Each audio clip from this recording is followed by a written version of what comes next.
بسم اللہ الرحمن الرحیم۔ بوتل سے منہ لگا کر پانی پینا ایک شبہ کا جواب۔ شیر خان بھائی اپنی لوکیشن تو بتایا کریں۔ شیر خان سے تو لگ رہا ہے کہ آپ کسی جنگل میں رہتے ہیں، شیر اور آپ شکار کرتے ہیں ماشاءاللہ، تو لوکیشن بتایا کریں کہ کہاں سے ہیں، کے پی کے سے ہیں، بلوچستان سے ہیں، کراچی سے ہیں، امریکہ سے ہیں، کہاں سے ہیں۔ آپ نے فرمایا تھا کہ جو بوتل سے منہ لگا کر پانی پیتا ہے اس میں کراہت ہے اور وہ ناجائز ہے، تو اگر کسی آدمی کی پرسنل بوتل ہو، کوئی دوسرا اس سے نہیں پیتا تو اس کا کیا حکم ہے؟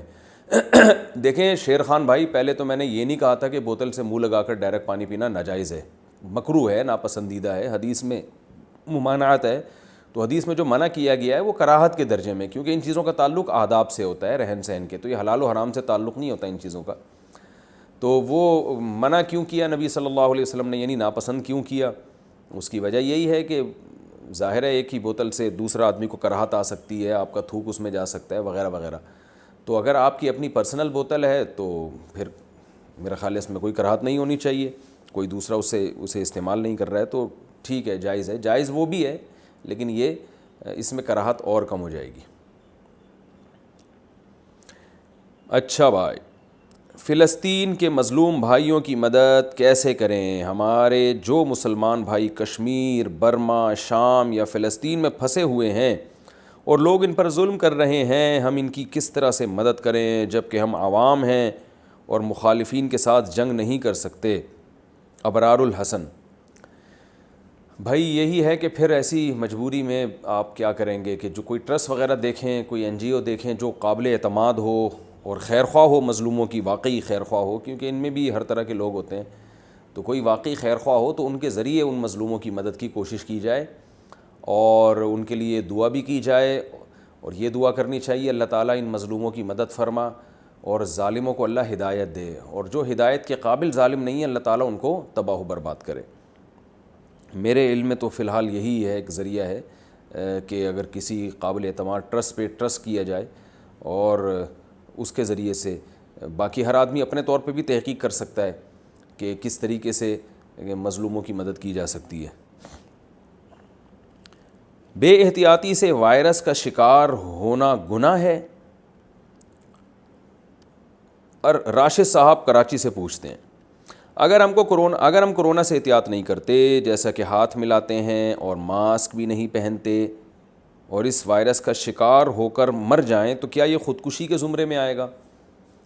دیکھیے راشد صاحب، ایک اصول سمجھیں کہ گناہ کا جو سبب ہے نا، اگر بہت طاقتور ہے، یعنی ایسا سبب ہے کہ وہ کریں گے تو نتیجہ لازمی نکلے گا، تو اس میں جو گناہ ملے گا وہ اس سبب میں نہیں ملے گا کہ جس کا نتیجہ یقینی نہ ہو۔ میں مثال سے سمجھاتا ہوں آپ کو۔ دیکھیے، کھانا انسان کی زندگی کے لیے ضروری ہے، اگر آپ کھانا نہیں کھاتے تو مر جائیں گے آپ، تو خودکشی کا گناہ ملے گا۔ آپ کو بھوک لگ رہی ہے اور سخت حالت خراب ہوئی ہوئی اور مر رہے ہیں، کھانا رکھا ہوا ہے مگر آپ نہیں کھاتے، مر گئے تو 100% خودکشی ہے، کیونکہ اگر آپ کھانا کھاتے تو 100% زندگی ہے، نہیں کھائیں گے تو 100% موت ہے۔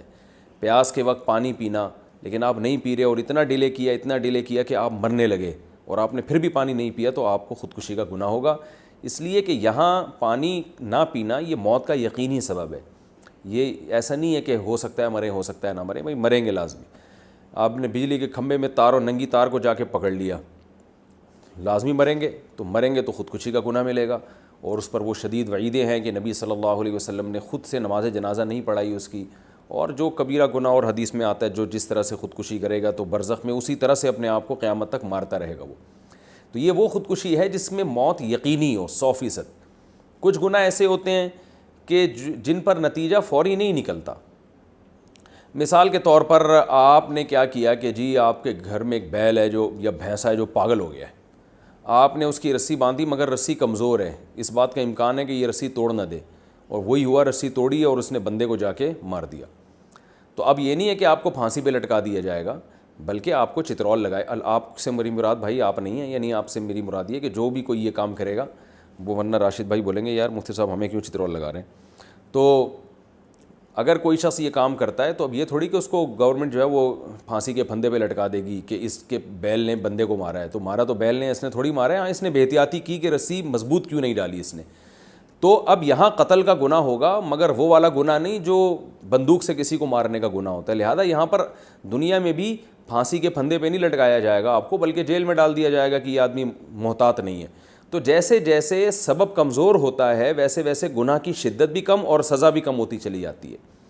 اب ایک شوگر کا مریض ہے جسے پتہ ہے کہ میں یہ لڈو کھاؤں گا تو یہ لڈو میری زندگی کا آخری لڈو ہوگا, کیونکہ شوگر اتنی ہائی ہے, ڈاکٹروں نے منع کیا کہ اللہ کے بندے میٹھا چھوڑ دو. وہ لڈو اٹھا کے کھائے گا اور مرے گا تو خودکشی کا گناہ ہوگا. اس لیے کوئی یقین تھا کہ میری یہ موت ہے, اس میں لازمی موت ہے. تو لیکن ایک عام شوگر کا مریض جب مٹھائی کھاتا ہے تو یقینی موت تھوڑی ہوتی ہے, اس میں اس بات کا بھی امکان ہوتا ہے بھائی نہ مرے, اس بات کا بھی امکان ہوتا ہے کہ بلکہ ہو سکتا ہے شوگر لیول ڈاؤن ہوئی ہو, مٹھائی کھانے سے نارمل ہو جائے, اور یہ بھی ہو سکتا ہے کہ یار جب شوگر بڑھے گی تو ہم دوا کھا لیں گے, اس کو کنٹرول کر لیں گے, لیکن پھر بھی تقدیر نے اس کا ساتھ نہیں دیا اور وہ مر گیا. تو اس موت میں اور وہ پہلے والے لڈو کھانے والے کی موت میں زمین آسمان کا فرق ہے. اس کو موت کا یقین تھا, اس کو یقین نہیں تھا. تو لہذا یہ بھی بے احتیاطی کی وجہ سے گناہ گار ہوگا, مگر اس درجے کا نہیں ہوگا. تو اب یوں سمجھ لیں کہ جو کرونا وائرس میں بے احتیاطی کرنے والے لوگ ہیں ان کی دو قسمیں ہیں. کچھ تو وہ ہیں جن بیچاروں کو پتہ ہی نہیں اس بیماری کی شدت کا, ان کو یہ احساس ہی نہیں ہے, وہ کہہ رہے ہیں یار سب ٹھیک ٹھاک فٹ فاٹ چل رہا ہے ماشاءاللہ, کوئی مسئلہ نہیں ہے, فلاں تو ہارٹ اٹیک سے مرا, فلاں تو شوگر سے مرا. ان کو یہ نہیں پتہ ہوتا ہے اس شوگر یا ہارٹ اٹیک سے مرنے والے کے پیچھے اصل میں کرونا کی ہسٹری ہوتی ہے, کرونا کے اٹیک کی وجہ سے اس پر ہارٹ اٹیک ہوا ہوتا ہے. تو لوگوں کو یہ پتہ نہیں ہوتا کہ وہ ہارٹ پیشنٹ تھا پہلے سے, تو اس کی جو ریزسٹنٹ پاور ہے وہ کرونا کی وجہ سے کم ہو گئی.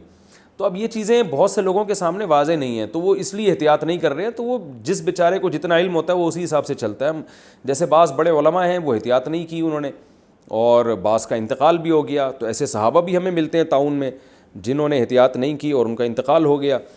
بعد میں دوسرے صحابی آئے, جیسے عبداللہ بن عمرو بن العاص, انہوں نے دیکھا کہ بھئی یہ تو بہت موتیں ہو رہی ہیں, تو انہوں نے لوگوں کو سوشل ڈسٹینس کا حکم دیا.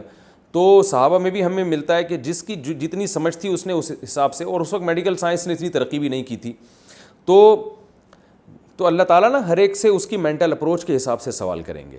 تو اب بھی بہت سے لوگوں کو یہ پتہ نہیں ہے کہ کیونکہ پروپیگنڈے کا شکار ہو گئے ہیں, تو جنہوں نے پروپیگنڈا کیا ان کو تو گناہ ہوگا, جو بیچارے شکار ہو گئے اور ان کے پاس نالج کی کمی ہے, اس نالج کی کمی کی وجہ سے وہ موت کا شکار ہو گئے, یا یہ کہ بے احتیاطی کی انہوں نے, تو اللہ کی رحمت سے امید ہے کہ انشاءاللہ وہ گناہ گار نہیں ہوں گے. لیکن جس کے سامنے بات پوری آ گئی, اس کو پتہ چل گیا کہ یہ وبا ہے جس سے دنیا میں موتیں ہو رہی ہیں, گھر میں بوڑھوں کی موت واقع ہو رہی ہے, چھوٹے بچوں کی موت واقع ہو رہی ہے, جو پہلے سے پیشنٹ تھے ان کے مرنے کا امکان بڑھ گیا ہے.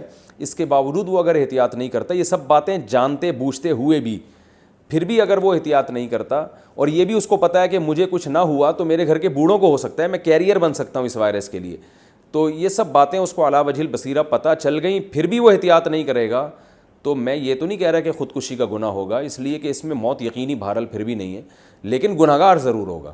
تو ضروری نہیں ہے کہ جب تک گناہ خودکشی کی حد تک نہ پہنچ جائے اس وقت تک اس گناہ کو کر لیا جائے, یہ کہیں بھی نہیں لکھا ہوا. اس کی مثال ایسے ہے کہ بھئی ایک آدمی کہتا ہے کہ میں چرس پی رہا ہوں, مفتی صاحب جائز ہے, مفتی صاحب کہتے ہیں نہیں گناہ ہے. تو مفتی صاحب یہ بتائیں اس میں شراب پینے جتنا گناہ تو نہیں ہے. ظاہر ہے مفتی صاحب بولیں گے بھائی چرس کا اپنا گناہ ہے, شراب کا گناہ تو بہت زیادہ ہے, شراب پینے والا گناہ نہیں ہے. اچھا شراب جتنا چونکہ گناہ نہیں ہے لہذا میں تو پیوں گا.